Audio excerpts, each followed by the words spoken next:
Média, les experts. Bienvenue sur M le Média. Tout de suite, nous allons parler enfants. C'est mercredi, on parle des têtes blondes, jour des enfants. Et aujourd'hui, nous parlons de l'univers fascinant de la mythologie. Ces récits intemporels qui continuent d'influencer notre culture, nos super-héros modernes et même notre quotidien. Avec Karen Gouaïda-Dufour, notre enseignante, et qui nous donne un coup de projecteur ce soir sur la mythologie. Bonsoir Karen. Bonsoir Virgile. Alors tout d'abord, en quoi les mythes comme ceux d'Hercule ou d'Ulysse sont-ils encore pertinents dans le monde d'aujourd'hui ?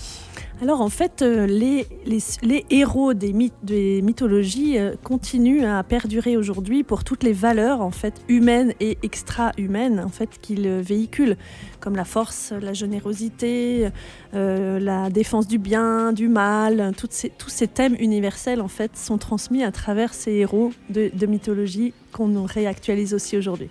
Alors je parlais d'Hercule et d'Ulysse. Quels sont également les autres super-héros modernes qui sont inspirés directement de la mythologie, qui sont des références pour nos enfants ? Alors Wonder Woman.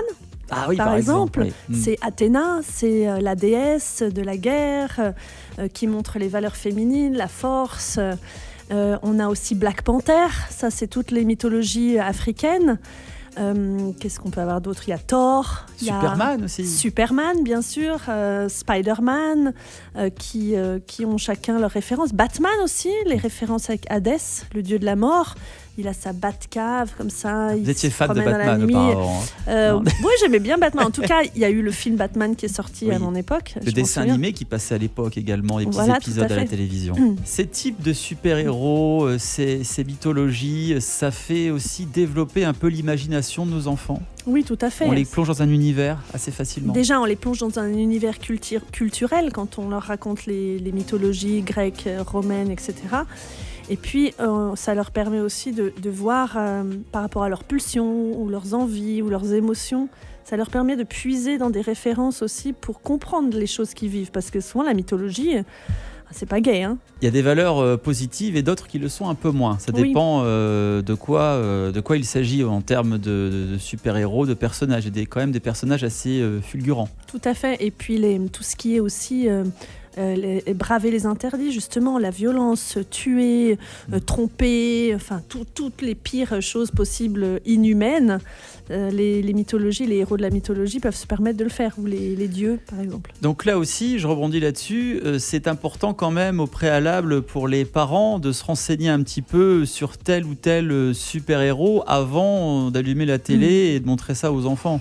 Alors effectivement, on peut aussi observer les limites, même dans la mythologie grecque. Certains thèmes ne sont pas tout à fait adaptés pour des enfants plus jeunes. Par exemple, le Minotaure ou le dieu des dieux qui mange ses enfants.